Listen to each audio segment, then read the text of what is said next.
think now that I used to drink and go out, I didn't realise at the time it was wrong. But if I would have understood then, I wouldn't have done a lot of the things that I've done.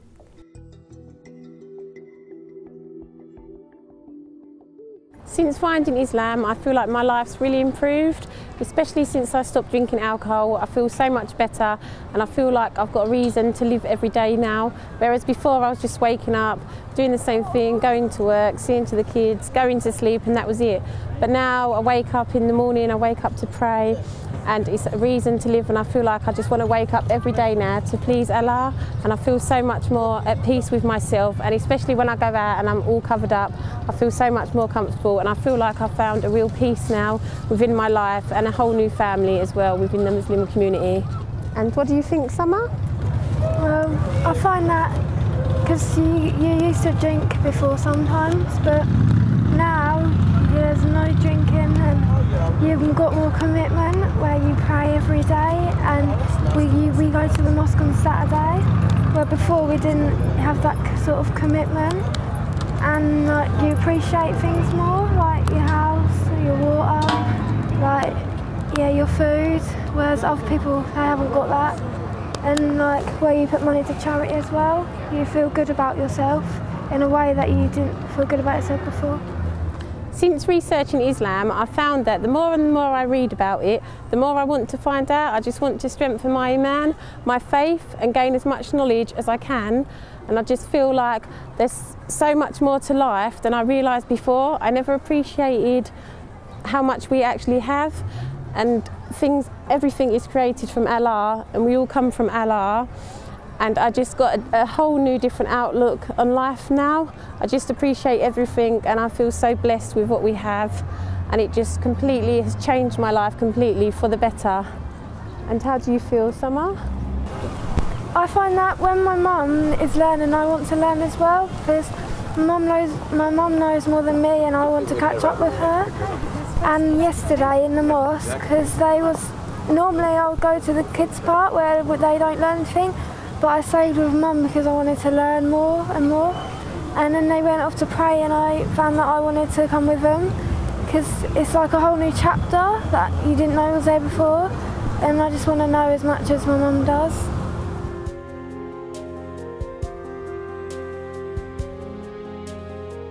After the 9/11, I just thought that all Muslims were terrorists. If I heard anyone say anything about a Muslim, straight away I would just immediately think of a terrorist.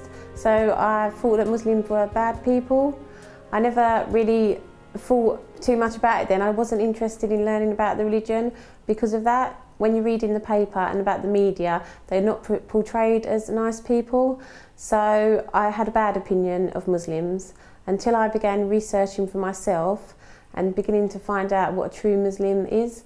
And it's nothing to do with terrorism that's against their religion. To hurt or kill or harm another human being is a major sin in Islam. And I immediately changed the way that I thought about the Muslim people. And then looking into it even further, and then I decided that I really wanted to study Islam, and I saw how nice the Muslim people were and how nice they treat other people, and it's not in their religion at all not to even harm another human being.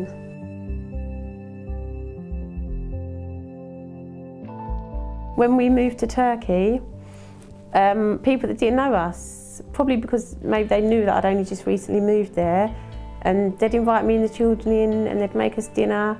And I used to think, this is different. Not used to, no one would do that at home, just invite me and the kids in. And I was surprised at how nice people was. And even the Muslim families that we met there, you can tell they didn't have a lot of money, but they were sharing their food with us, what they'd made. And they were just so nice. And I thought that would never happen, and it's never happened to me and the kids here, all the years we've lived here. No one's that we didn't actually know properly. It's just said to us, oh, come in, do you want to come round? I'll make you all dinner. So it's just calling everyone's brother and sister, isn't it? That's just straight away makes you feel, oh, they class me as like their sister. And I think that was a big part of it as well when I went to the mosque. Just feeling I've never had that before. And you know, Muslims are taught to always be kind. Perhaps I wasn't as kind before to my parents as I should have been. And now, like when they come round, I'd always offer them a drink or something when they come round. But now I feel like I want to offer them food and even to invite them around for dinner more, which before, yeah, I didn't. I think, you know, oh, I see them, they pop round, that's it. But I think it is important that, you know, you should spend more time with family and you should come round, spend dinner together and actually have more time with my parents. Where before, yeah, I'd see them for half an hour and then, you know, they'd go off. We wouldn't actually sit down and eat a meal together or anything, which a lot of Muslim families, all the families, don't they? My aunts and uncles I haven't seen for years. If there was a funeral or someone's had a baby, there was a christening, that's the only time all my family would get together. But when I lived in Turkey, then I made like friends, and then I realised they were always together. I was surprised that, and if anyone needed anything, they know that they can just ask, and no one would say no, I'm not doing that. They would just do it because they're so close together.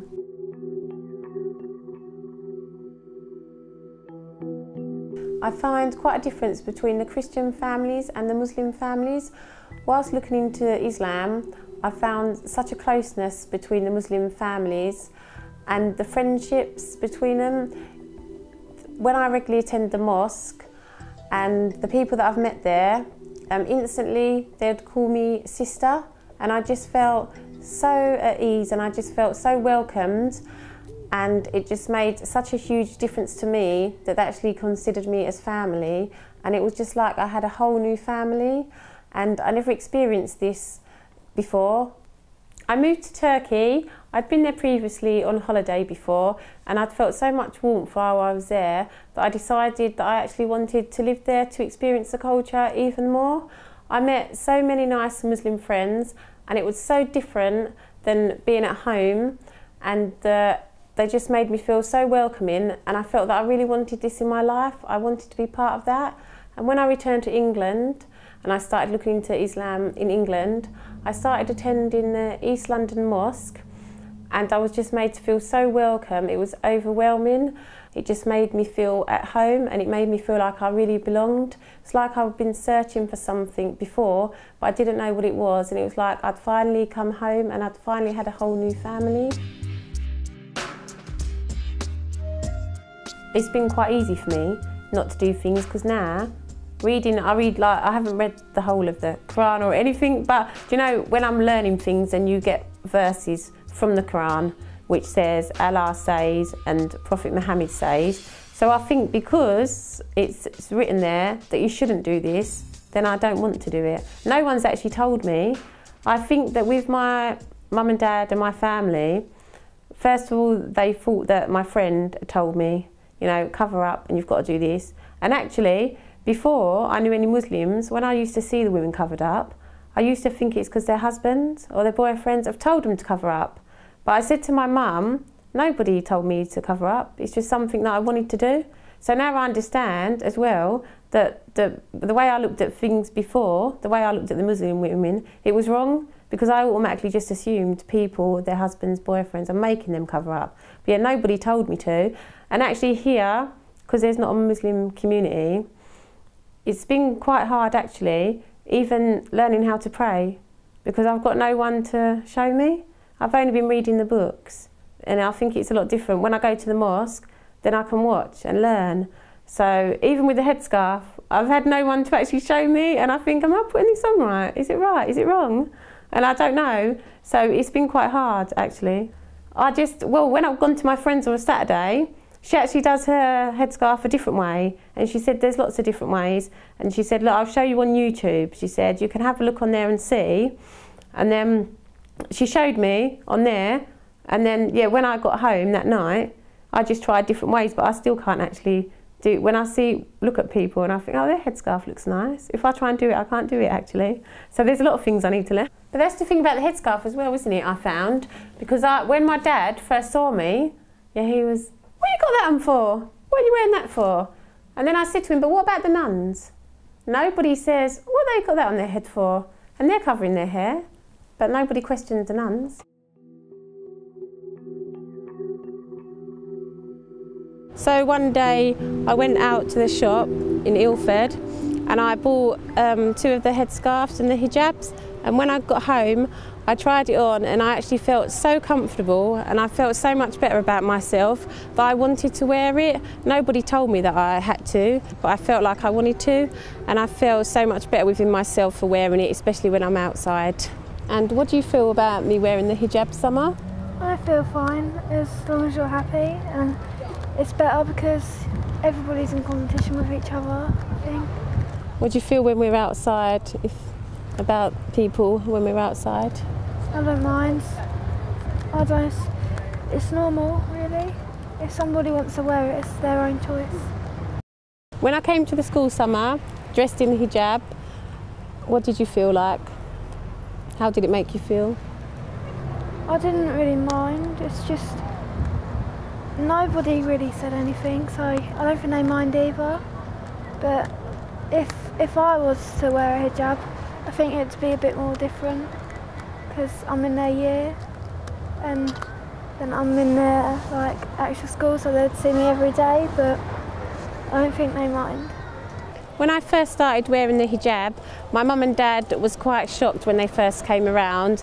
They was quite surprised, and actually my dad did tell me that he didn't actually like me wearing it, but I said that I'm not doing it to please anyone else, I'm just doing it to please Allah, and I feel much better in myself, so I'm going to carry on wearing the hijab. But I think he's got more used to seeing me now, so they're okay. When they come around now, they're used to it now, so it's fine.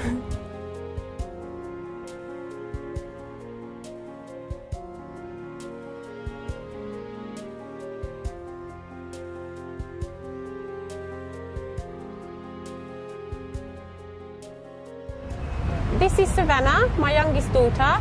She's 13 years old. My reaction when my mum voted was a bit of a shock. Why was it a shock, Savannah? I don't know, because I didn't really see it coming. Are you happy? If you're happy, I'm happy.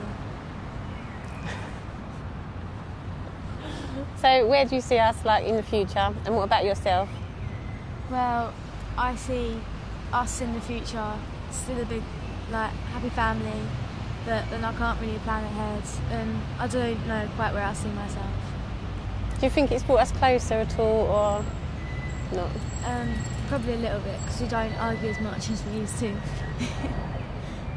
I hope that Savannah can learn from me to respect her body more, because I feel like when I look at photos of how I was before, I feel quite ashamed the way I used to dress and just put all my body on show.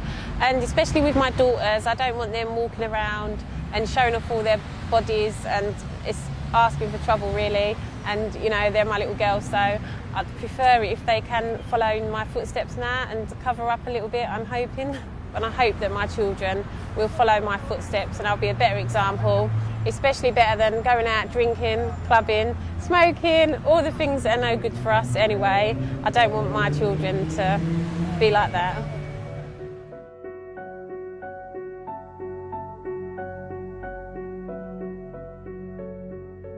I always knew that there was a God, but it's not that I used to. Yeah, if one of the kids wasn't well or something had happened, yeah, then I'd pray to God.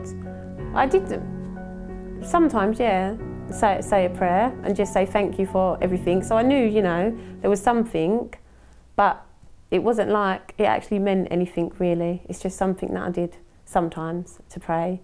But now, especially during the prayer time, I just feel like a really strong connection that it's really important. And I feel like if I miss the prayer time, then something in me, I just feel really bad. And even if I'm out and I can't help it and I can't pray, yeah, so I feel really, really bad. So as soon as I come home, and then I think, I don't actually know if I'm doing it right, trying to catch up. I don't know if you can or if you're supposed to. But yeah, then I just go and pray as soon as I can. I bought the prayer clock, and that has 6 prayer times. So the first one went off about 3:15, and the second one goes off again about 5:30 in the morning. So I was getting up, and I was so tired after. And when I told them at the mosque, they was laughing. And I said, but there's 6 on there, and it's on the clock. And then someone told me that, no, if you don't get up for that first one, you've still got time. The second one is like another alarm clock to wake you up. So then if you don't get up at that time, you can still do it at 5:30, But if you do get up, then you don't have to do the 5:30. And then I was so relieved, just like, don't have to get up twice. So that's what I was doing at first. And my dad, he said, what are you getting up that time for? What's the point of that? I don't understand that. Why do Muslims have to do that then? And then I said to him, well, if you pray in the morning, you're protecting yourself from shaitan, keeping the bad things away before the day actually starts. And then I think that started getting him thinking. And I said, see, when you look into things, there is actually a meaning, and it does make sense about everything, why the Muslim people do things. It makes sense. But until you're actually told by someone or you start looking yourself, then nothing can make any sense at all. And you've got to want to, I think, yourself look into it. Even if someone just tells you, like I've been trying to explain to some people, and they sort of probably they don't want to listen, probably they think the same thing about Muslims being terrorists, so a lot of people don't even want to listen, so they're not interested. But I think, yeah, until you look into it yourself, you can't understand.